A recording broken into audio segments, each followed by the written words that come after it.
This right here is the greatest tennis shoe of all time. It's the Nike Zoom Vapor 9.5. And why is it the greatest tennis shoe of all time?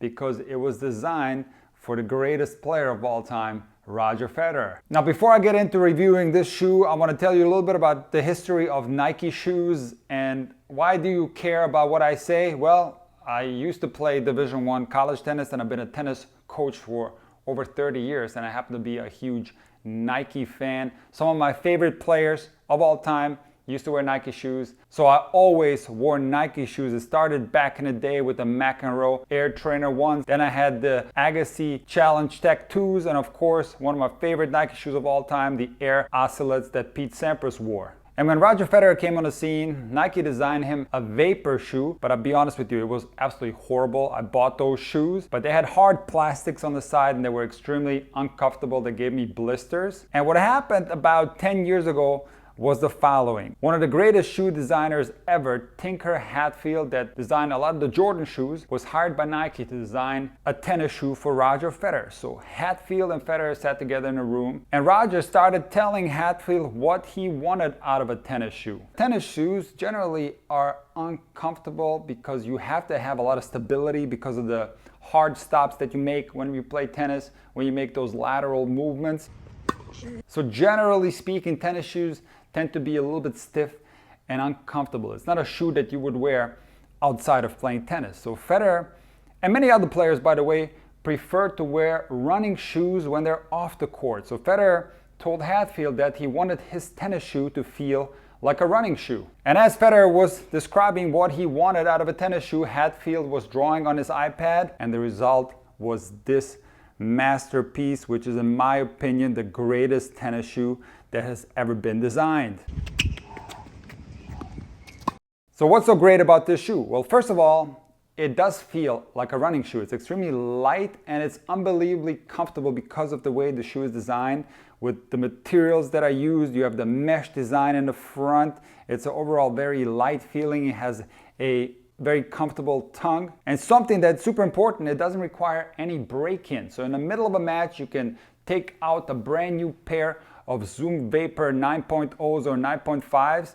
You can wear them and they don't require any break-in. They're gonna feel like as if you've been playing with them for a long time. And I can tell you that I've tried hundreds of different tennis shoes, and these are by far my favorites for the simple reason that they're extremely comfortable. They don't give me blisters.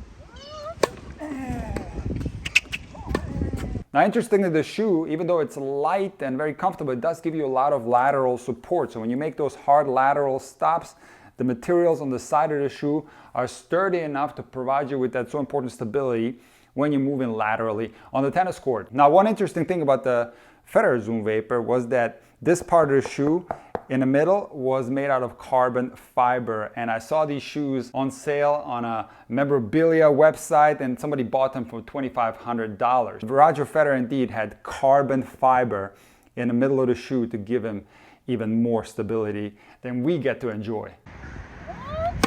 Now, there's one little issue with the Zoom Vapor, and that's the fact that the tongue scrunches up on the bottom when you tie the shoe super tight. That is the only issue that I see with the Zoom Vapor, is that you can actually see your sock through the top of the shoe, and the tongue simply isn't wide enough. For example, on the Zoom Vapor Jordans that I recently reviewed, you can check out a link in the description if you want to watch that video. The tongue is a lot wider and it's actually made out of a little bit stronger materials and is far superior than the tongue on the Zoom Vapor 9.5s. And guys, I love the sole on the Zoom Vapor 9.5s because it's a super simple design. I don't like the sole to be too complicated. And I find that with this sole, you can play on hard court, you can play on clay, it gives you plenty of traction. And also, the shoe is cushioned really well. Even though it's a shoe that's lower to the ground than other shoes, I do feel like it's very comfortable. I'm the type of guy who has bad knees, and there's enough cushioning here where I don't feel a lot of pain when I'm bouncing around on the court. So the Zoom Vapor 9.0 and the Zoom Vapor 9.5 was around for a long time, and I believe that Nike sold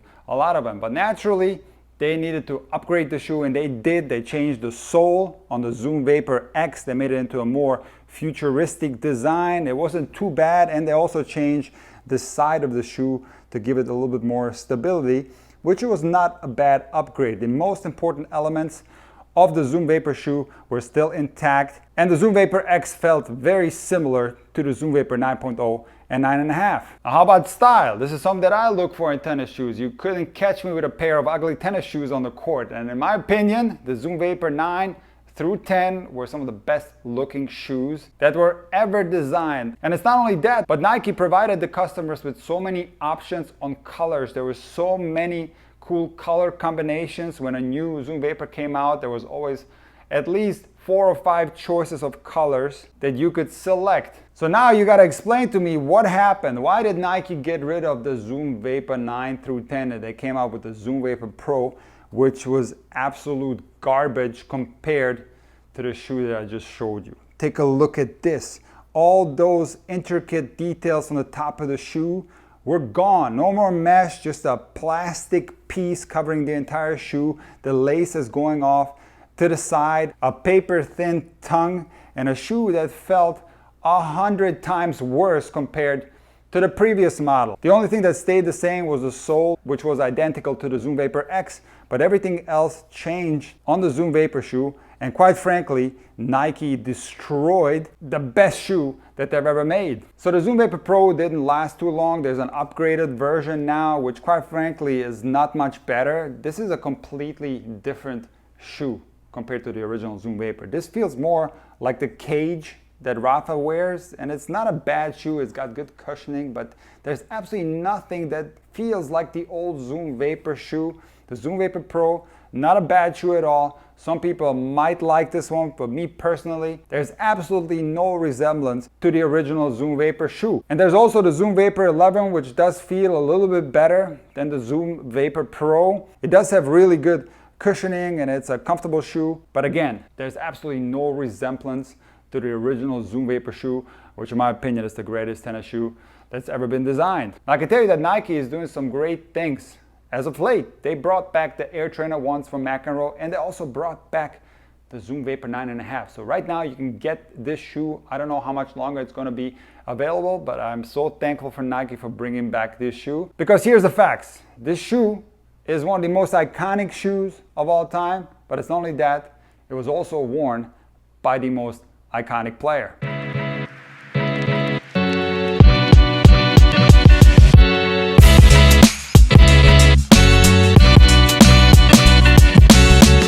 This video is not sponsored by Nike. I buy all my Nike shoes. In fact, if you're a tennis player and if you want to get paid to wear Nike products, you got to be ranked at least top 20 in the world.